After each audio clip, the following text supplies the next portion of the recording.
Hello बच्चों, कैसे हैं आप लोग। आज हम लोग पढ़ेंगे मोशन इन स्ट्रेट लाइन। यह एनसीईआरटी बुक 11th क्लास का तीसरा चैप्टर है। तो हम लोग स्टार्ट करें मोशन इन स्ट्रेट लाइन।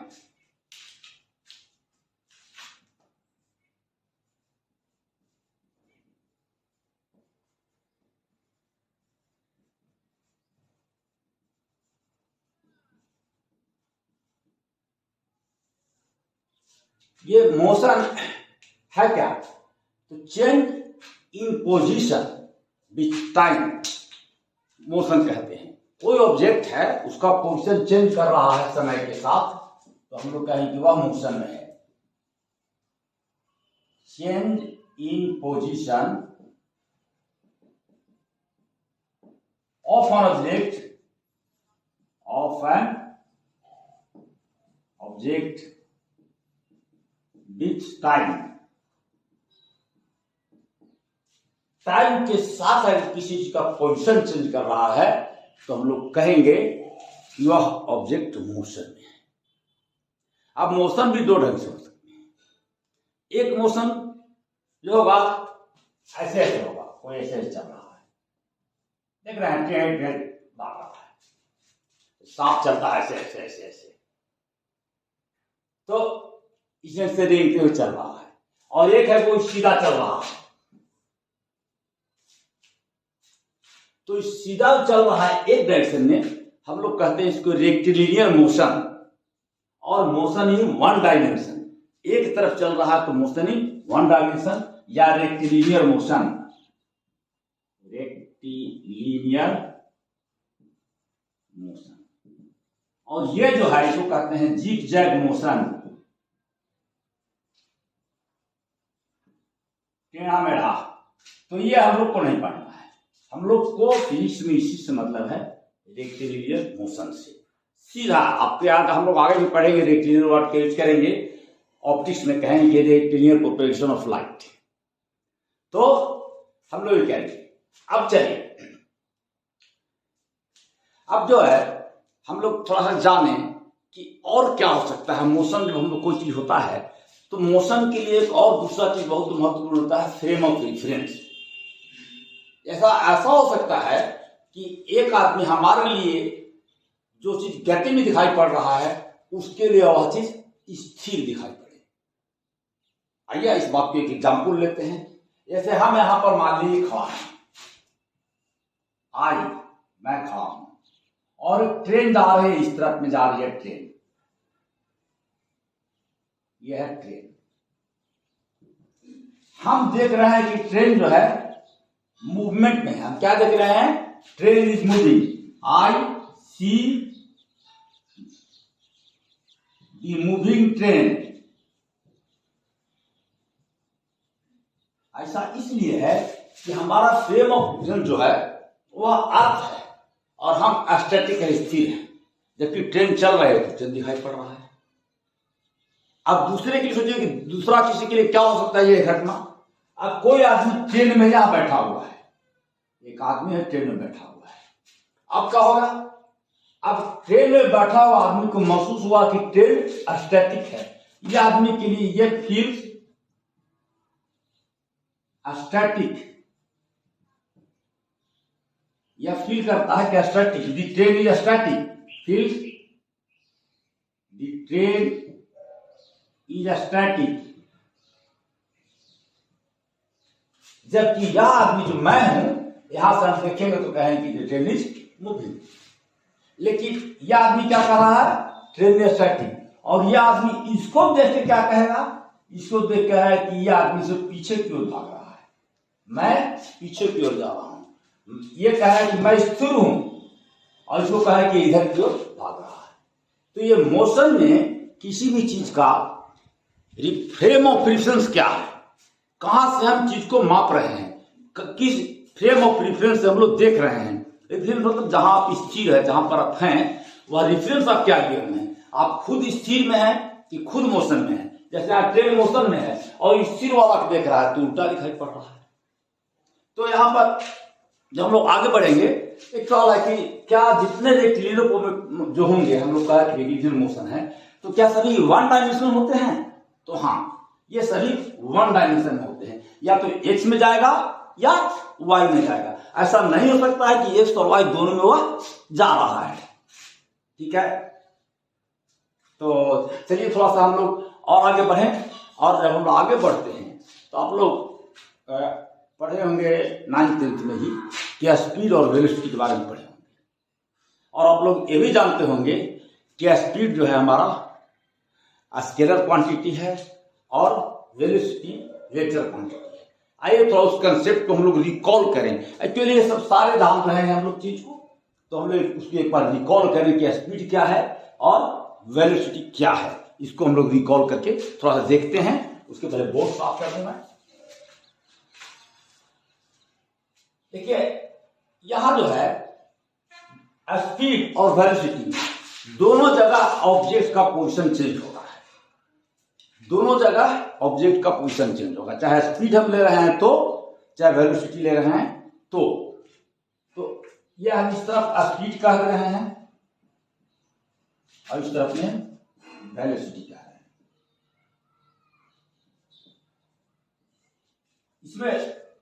इसमें है कि दोनों में change in position of the object, चाहे स्पीड हो या वेलोसिटी हो, तो यहां पर समानता है।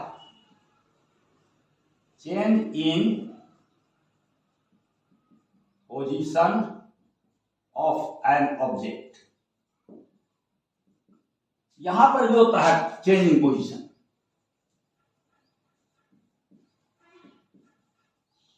पोजीशन ऑफ एन ऑब्जेक्ट, यहां जो है दूसरा जो होता है हम लोग एक्चुअल डिस्टेंस कंसीडर करते हैं। आइए हम लोग जा रहे हैं वेक्टर की कंसेप्ट की ओर कि वेक्टर क्या होता है। वेक्टर में हम लोग डायरेक्शन दिखाते हैं। अब यहां जो है देखिए कि कोई आदमी यहाँ ए से आप चलते हैं और आप बी पर आना है, तो एक तो तरीका का आप सीधे चले हैं, लेकिन सीधे का रास्ता में आपको हो सकता कि रास्ता ऐसे हो, तो आपका एक्चुअल डिस्टेंस क्या हो गया? ए सी बी। तो जो हम लोग जब स्पीड कंसीडर करते हैं तो एक्चुअल डिस्टेंस या एक्चुअल पाथ लेंथ को हम लोग कंसीडर करते हैं। स्पीड ये जो है इसका संबंध है एक्चुअल डिस्टेंस से और पाथ लेंथ से। अगर ए से बी तक है तो एक्चुअल पाथ कितना है? ए सी बी। ए सी बी यही पाथ लेंथ है। 8 टाइप का सिंबल दे दिए हैं जैसा कि हम लोग करते हैं ज्योमेट्री में। आइए तीसरा केस क्या है? इसमें जो है अब इधर क्या होगा थोड़ा इसमें देखिए। यहां अगर ए से कोई चीज बी में गया है, यहां से यहां जाना है, तो इसको हम लोग कहते हैं फाइनल पोजीशन, इसको कहते हैं इनिशियल पोजीशन। इसको हम लोग कहेंगे डिस्प्लेसमेंट। इसको कंसीडर नहीं करेंगे, इस पोर्शन को कंसीडर नहीं करेंगे। यहां यही हमारा डिस्प्लेसमेंट हुआ। तो डिस्प्लेसमेंट मतलब क्या हुआ कि final position minus initial position. Final position F B minus F initial I A, यही है हमारा डिस्प्लेसमेंट। इसको हम लोग कहेंगे डिस्प्लेसमेंट।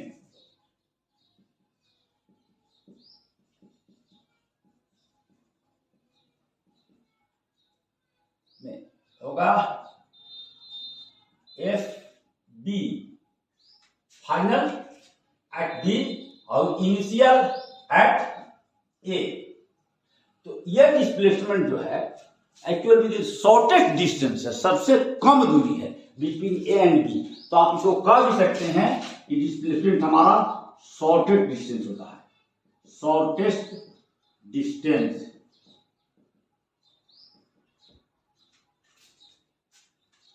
यह जो है इसका मतलब स्केलर क्वांटिटी है और यह क्या है?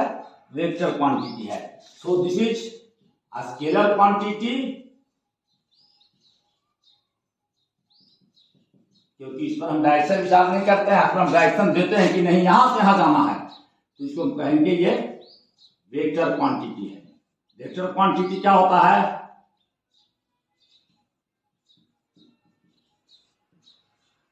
Vector quantity contains magnitude as well as direction.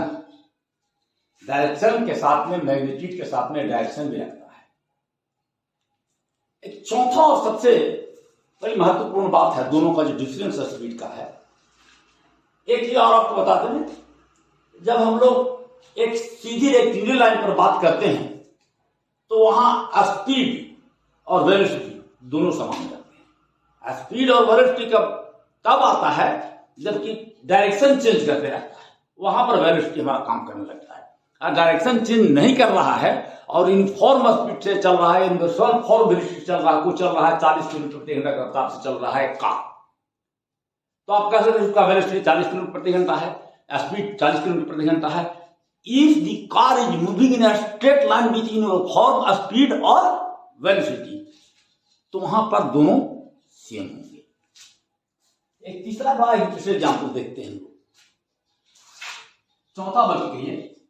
देखिए एक आदमी है जो 2 किलोमीटर मार्कर चल नहीं रहा है, तो 2 किलोमीटर जाता है, यहां से ए से पॉइंट से चला और बी तक 20 मिनट में बी तक आया 2 किलोमीटर, और फिर यहां से घूम करके यहां से आ जाता है कहां, फिर यहीं पर आ जाता है। इसका मतलब 2 किलोमीटर फिर दूरी तय करता है और कितने में वह 20 मिनट। तो टोटल डिस्टेंस कितना तय कर रहा है, टोटल पाथ लेंथ कितना हुआ इसका, टोटल पाथ लेंथ कितना होगा,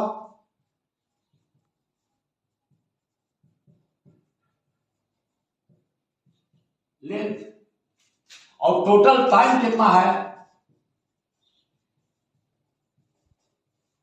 तो टोटल पाथ लेंथ होगा 2 किलोमीटर प्लस 2 किलोमीटर बराबर 4 किलोमीटर, और टोटल जो हो गया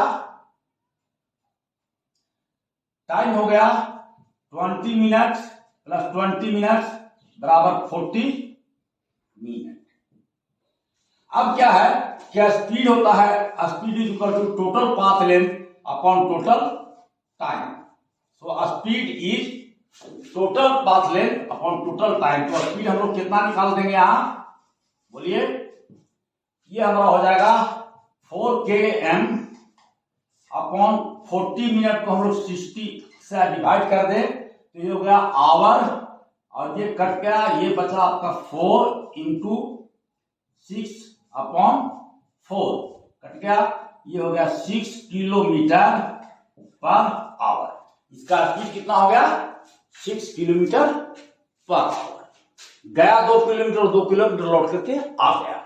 थोड़ा वेलोसिटी पर बात करें हम लोग, अगर यही चीज तो हम लोग वेलोसिटी निकालना हो तो हम लोग क्या करेंगे। देखिए ए से गया कहां, बी तक, बड़ा मजेदार चीज है। ए से कहां तक गया, बी तक, कितना 20 मिनट में गया, और लौट के कितना में आ गया, 2 किलोमीटर गया, और फिर यहीं पर लौट के आ गया, यहां तक पहुंचा और लौट के यहां से इसे घुमा और आ गया, यहां से यहां तक।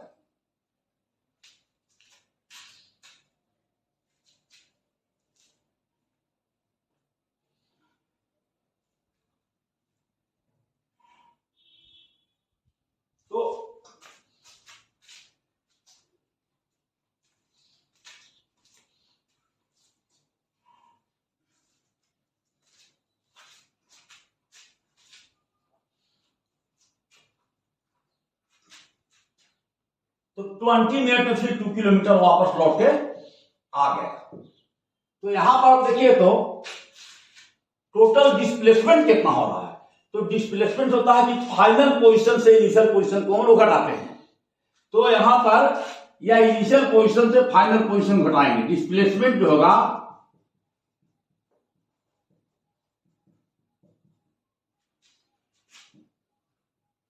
Initial position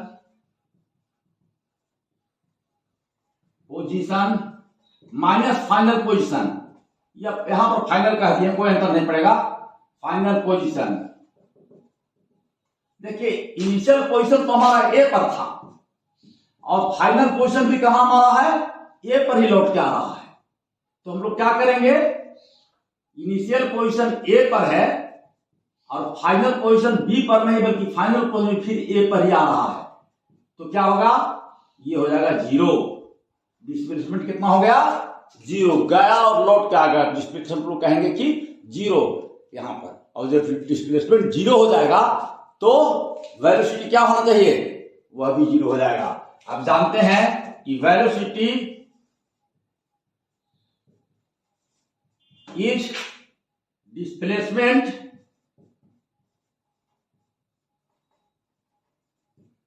upon time. Time मतलब कौन सा टाइम, इस डिस्प्लेसमेंट के लिए लिया गया तय समय। तो ये जो होगा 0 अपॉन जो भी टाइम होगा 40 मिनट्स, कितना आ जाएगा जी, वेलोसिटी 0। बड़ी मजेदार कंसेक्वेंस आ रहा है कि वेलोसिटी इसका 0 हो जा रहा है।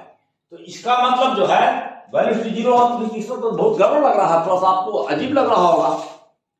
लेकिन 20-20 मिनट तक कुछ चले रहे, वेलोसिटी चलते रहे तो क्या होगा, क्या वो कांस्टेंट चल रहा है कि चेंज कर रहा है वेलोसिटी कहीं कहीं।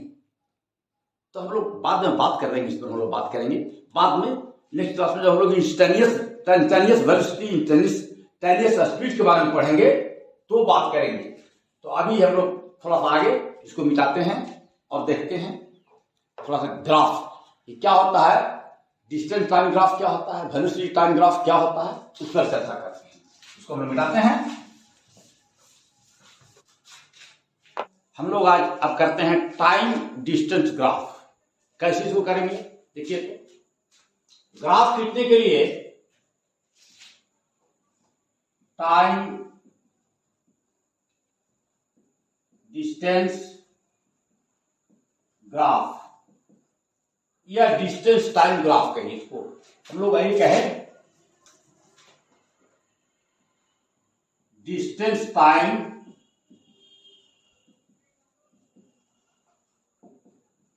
ग्राफ। कैसे खींचेंगे, इस तरफ हमारा एक्स एक्सिस रहेगा और इस तरफ में वाई एक्सिस। कोई चीज चल रहा है यहां से, मान लीजिए कि ये ओरिजिन शुरू कर रहा है, ये ओरिजिन है, इस तरफ कोई चीज जा रही है। इस तरफ हम टाइम ले रहे हैं एक्स एक्सिस की ओर सेकेंड में, और इधर डिस्टेंस ले रहे हैं हम लोग मीटर में, इस तरफ डिस्टेंस जा रहा है। अब हम लोग को निकालना है यहां पर इस पॉइंट पर, ए पॉइंट पर हम जानना चाहते हैं कि क्या स्पीड होगा। तो देखिए इस तरफ में वाई एक्सिस की तरफ में ये दूरी हो गया, और एक्स एक्सिस की तरफ में ये दूरी हो गया, ये बी कह दीजिए और ये सी कह दीजिए। तो ये जो है एक रेक्टेंगल बन रहा है ए बी ओ सी, जिसमें O C is equal to A B है, और यही आपका डिस्टेंस है वाई। वाई एक्सिस पर ही आपका डिस्टेंस है, मतलब यही आपका ई डी है और ये है ये भी डी है, जो टोटल डिस्टेंस ट्रेवल किया गया है। तो ये डी है, डिस्टेंस है, और ये हमारा क्या है, टाइम है। इस इतना को हम लोग कह दीजिए कि टी सेकेंड है, टी सेकेंड, ये हमारा टाइम है और ये हमारा डिस्टेंस है। कंफ्यूज मत होइएगा, डिस्टेंस इस तरफ हम माप रहे हैं बल्कि कैपिटल से कर दीजिए डिस्टेंस इन एम, और इसको टाइम इन कीजिए, इसको इस तरफ यहां कीजिए time in second, in second. अब कंफ्यूजन नहीं होगा। तो ये डिस्टेंस हमारा डी हो गया। अब अगर स्पीड आपको निकालना है तो क्या कीजिएगा, ये आपको कीजिएगा distance travel upon time taken. तो स्पीड इक्वल टू हम लिखेंगे डिस्टेंस ट्रेवल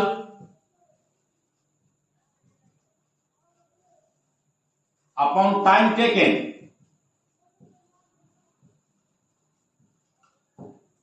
डिस्टेंस ट्रेवल कितना है बोलिए, ओसी या ए बी।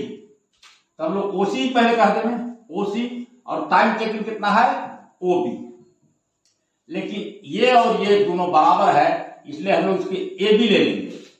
इसको कहेंगे A B, O C is equal to A B upon O. ये एंगल को मान लीजिए कि यहां थीटा एंगल बन रहा है, तो यह देखिए आप ए ओ बी एक राइट एंगल हो रहा है, इसमें ए बी परपेंडिकुलर है और ओ बी बेस है थीटा एंगल के। तो वाकई में स्पीड जो है A B upon O B है, ये tan थीटा है, tan थीटा। इसका मतलब जो स्पीड है इसको हम लोग स्लोप भी कहते हैं, स्लोप, स्लोप ऑफ ग्राफ। तो डिस्टेंस टाइम का जो स्लोप होगा वह सीधा स्पीड का वैल्यू देगा। ये तो यहां से हुआ। अगर ऐसा होता कि कोई दो पॉइंट लेते उसके बीच में लेते तो उसका भी वैसा ही हम लोग कर लेते। कैसे करते देखिए, इसी चीज को थोड़ा और देखिए, हम लोग देखते हैं इलेबोरेट फॉर्म में। ये हम देखते हैं यहां पर, ये हमारा है यहां पर एक पॉइंट ये है और एक पॉइंट ये है, इसके बीच जो है एक डिस्टेंस हमारा ट्रेवल्ड है, यहां तक डिस्टेंस जो हमारा ट्रेवल है S1 है बच्चों, S1। अब ये टाइम से करस्पॉन्डिंग टाइम हमारा है T1। यहां पर ये हमारा डिस्टेंस है,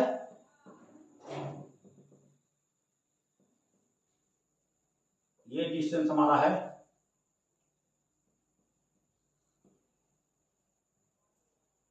ये हमारा S2 डिस्टेंस है। कहां से कहां तक? यहां से यहां तक। फाइनल डिस्टेंस कितना है? S2। और टाइम हमारे से करस्पॉन्ड कितना है? यहां से यहां तक है T2। तो ये टाइम जो डिफरेंस हुआ, अगर इसके और इसके बीच में कितना स्पीड है यह जानना हम चाहते हैं, तो हम लोग इसके और इसके बीच में कितना डिस्टेंस का कितना अंतर है, तो ये हमारा डिस्टेंस का अंतर होगा S2 माइनस S1। और ये जो है यहां पर टाइम का डिफरेंस हो गया T2 माइनस T1। तो अब आप कह सकते हैं कि यहां से A से लेकर के B तक में क्या स्पीड है? ए speed between A and B क्या होगा? दूरी। तो स्पीड पर आप चीज लिखेंगे, speed equal to distance upon time. Distance हुआ S2 minus S1 upon T2 minus T1। जो भी आएगा, लेकिन इतना जरूर है कि हम लोग जानते हैं कि स्लोप के बराबर आता है। तो यहां स्लोप यहां पर इसका है, थीटा एंगल यहां बन रहा है। और अगर ऐसा है, कोई लाइन ऐसा है कि इसको हम लोग कहते हैं, ज्योमेट्री में आप लोग पढ़े होंगे, ये C है, ये कांस्टेंट है, और ये इसका यहाँ जो स्लोप जो स्पीड जो आया, ये फिर S2 माइनस S1 जो दे रहा है, एक ढंग का स्लोप दे रहा है, slope of the line. Line को क्या कहते हैं? y बराबर mx प्लस c, जहां m क्या है? m is tan theta, where m is equal to tan theta and c is equal to intercept along the y axis, and c is intersect on y axis। तो इस ढंग से हम लोग ये समीकरण का इक्वेशन लिखेंगे, तो लिखेंगे y बराबर mx प्लस सी। यह कैसे आता है, एक लंबा फिर दूसरा चैप्टर हो जाएगा, उस तरफ हम लोग नहीं जाएंगे। हम लोग इसी को याद रखेंगे कि ये हमारा स्पीड होता है। अब थोड़ा सा आइए हम लोग पोजीशन टाइम ग्राफ को देखिए। और पोजीशन टाइम ग्राफ, जब पोजीशन की बात करेंगे तो इसका मतलब है कि हम लोग स्पीड की बात भी नहीं कर रहे हैं, बल्कि वेलोसिटी की बात कर रहे हैं। क्या होगा थोड़ा सा हम लोग देखते हैं। आइए इसको हम लोग मिटाते हैं और देखते हैं।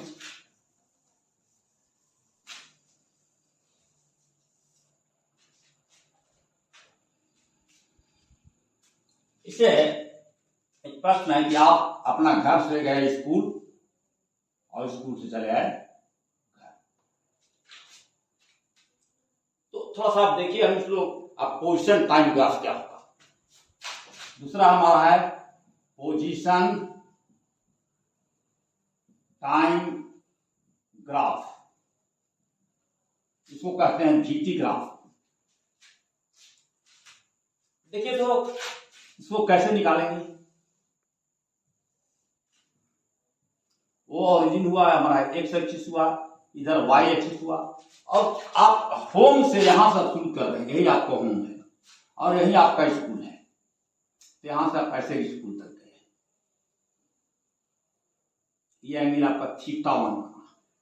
ध्यान दीजिए, यहां के बाद आप लौटना शुरू किए और यही होम का लाइन है, एक्स एक्सिस पर है।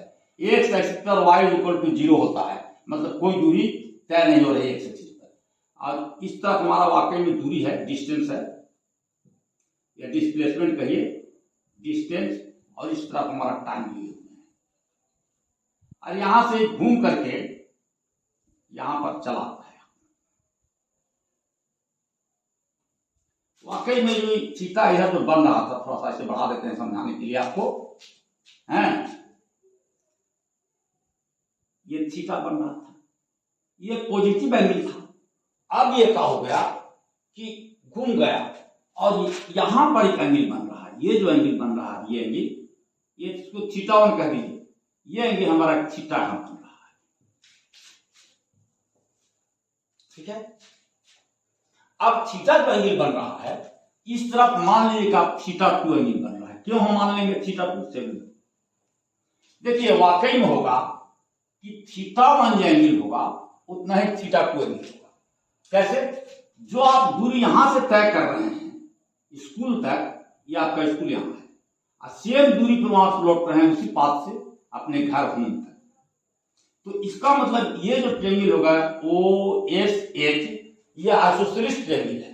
तो आइसोसेलेस ट्रायंगल में ये होगा, ये और ये बराबर होंगे, तो ये जो होगा आपका बेस एंगल जो होगा दोनों के लिए सेम होगा, तो वाकई में इसका मतलब θ1 θ2 के बराबर होगा, तो इसको हम लोग θ1 भी कर सकते हैं, लेकिन बाद में करने के ध्यान रखें कि θ1 = θ2।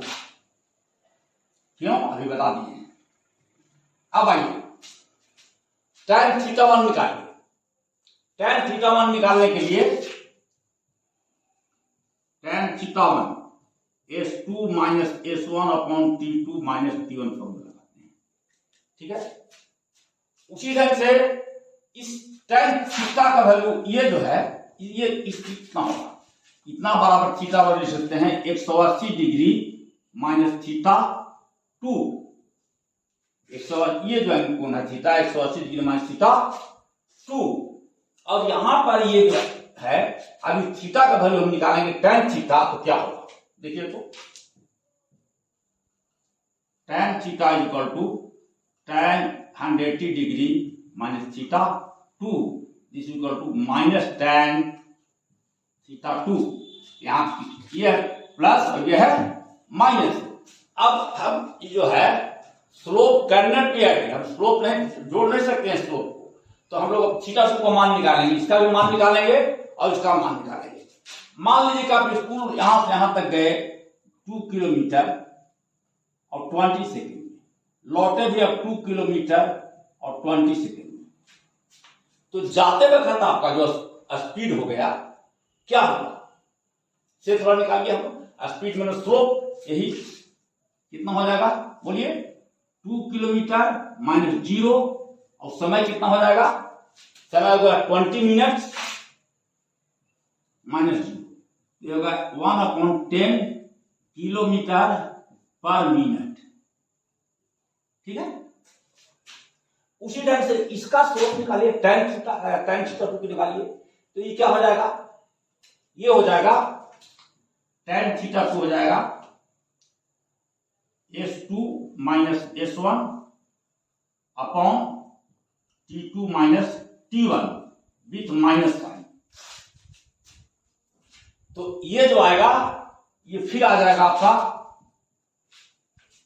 कितना आ जाएगा, 2 minus 0 upon 20 minus 0 with minus sign, ये आपका हो जाएगा -1/10।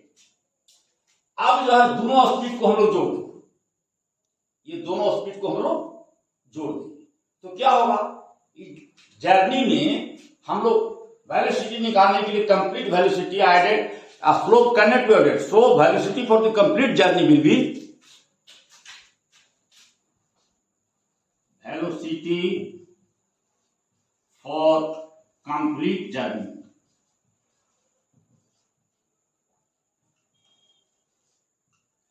Equal to 1/10 minus 1/10 equal to 0। इसी चीज को हम लोग मैथमेटिकली किए।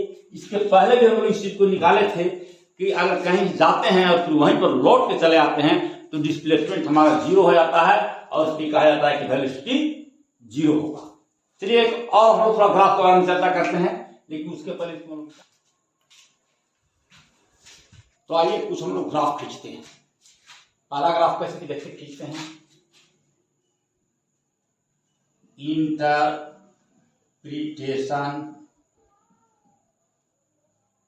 Of different position time graph,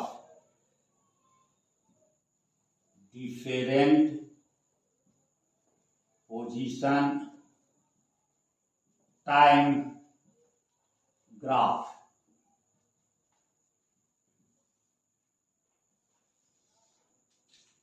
देखिए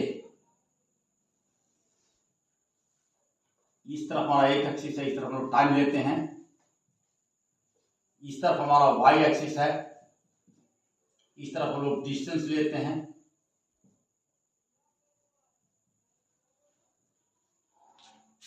और ऐसा है कि ग्राफ हमको ऐसा मिले, इसका मतलब जो डिस्टेंस हमेशा टाइम के साथ कांस्टेंट है, तो डिस्टेंस टाइम के साथ कांस्टेंट अगर बता रहा है, ये अगर ग्राफ हमारा है, तो इसका मतलब है कि object is in rest, no motion की बात कर रहा है यहां पर, नो मोशन,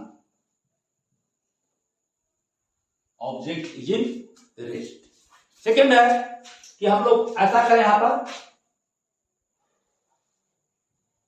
इस तरफ फिर हम लोग टाइम लेते हैं, एक्स एक्सिस को हम लोग टाइम लेते हैं, वाई एक्सिस को डिस्प्लेसमेंट ले लेंगे हम लोग, ये हमारा डिस्प्लेसमेंट हो गया, या डिस्टेंस ले लीजिए, डिस्टेंस लीजिए,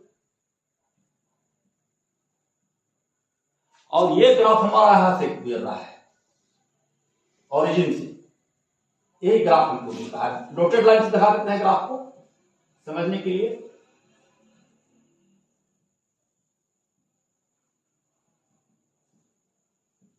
ये क्या बता रहा है, ये इस बता, ये 1 सेकंड है, ये 2 सेकंड है, ये 3 सेकंड है, ये 4 सेकंड है, ये 5 सेकंड है, ये 6 सेकंड है, और इस तरफ दूरी मान लीजिए यहाँ पर है 10 मीटर है, ये है 20 मीटर है, ये 30 मीटर है, ये 40 मीटर है, डिस्टेंस इन मीटर, और ये टाइमिंग सेकेंड। तो ये बता रहा है कि जब शुरू में ऑब्जेक्ट हमारा रेस्ट में था, when t is equal to 0, object का डिस्टेंस तय किया गया था 0 था, मीन्स ऑब्जेक्ट जो है रेस्ट में है, और उसके बाद पहला 10 सेकंड में दूरी तय कर रहा है, पहला सेकंड में 10 मीटर, दूसरा सेकंड में 20 मीटर, तीसरा सेकंड में 30 मीटर, ऐसे जो डिस्टेंस ट्रेवल किए जाते हैं, तो कहा जाता है कि इसको यूनिफॉर्म स्पीड है, एक क्रमांक से, पहला में 10, दूसरा में 20, तीसरा में 30, चौथा में 40, मतलब हर बार 10 बढ़ रहा है हर मिनट पर, तो इसको कहेंगे कि यूनिफॉर्म मोशन है, ऑब्जेक्ट जो है यूनिफॉर्म मोशन। यूनिफॉर्म मोशन का ऐसा ग्राफ होगा, फॉर्म मोशन, ब्रिज जैसा लग रहा है जिसको थोड़ा थोड़ा सा और देखिए, तीसरा है ऐसे ही, ये आपने बुक में बहुत सा ग्राफ दिया हुआ है एनसीईआरटी बुक्स में, और उसको इंटरप्रेट करना है, बहुत सारे ग्राफ हैं और हैं ग्राफ उसमें, जैसे ये इस तरह हम लोग डिस्टेंस ले रहे हैं इन मीटर, और इस तरफ ले रहे हैं टाइम इन सेकेंड। जैसे यहां पर ले 1, 2 second, 3 second, 4 second, 5 second, 6 second, 7 second, और यहां ले रहे हैं हम लोग करेस्पॉन्डेंट 5 मीटर, 10 मीटर, 15 मीटर, ये 20 मीटर, ये 25, ये 30, इस एंगल से चले। हम लोग ग्राफ हम लोग को मान लीजिए यहां से खींचना है। ये क्या कह रहा है?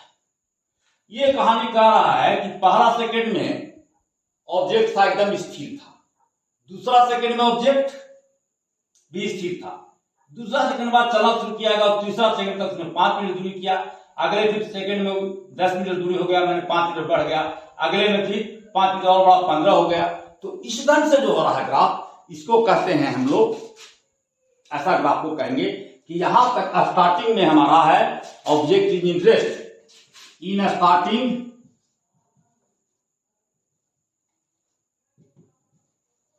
ऑब्जेक्ट इज इन रेस्ट, और उसके बाद क्या हो रहा है, उसके बाद ऑब्जेक्ट इन फॉर्म मोशन में है, then in uniform motion,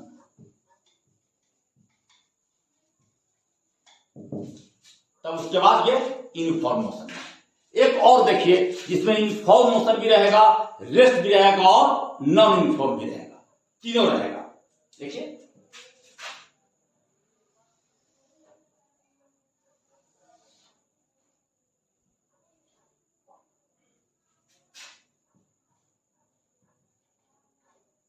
time इधर सेकेंड में, इस तरफ में डिस्टेंस जो रहेगा मीटर में, यहां ओरिजिन हमारा है।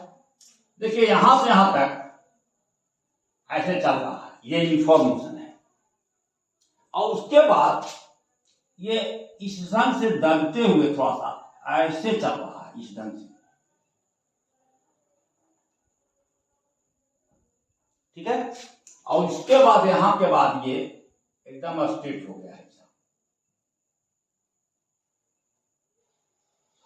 सीधा।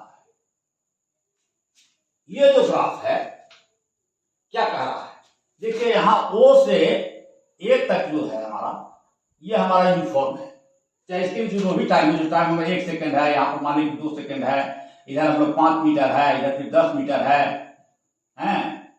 10 20 इस ढंग से है।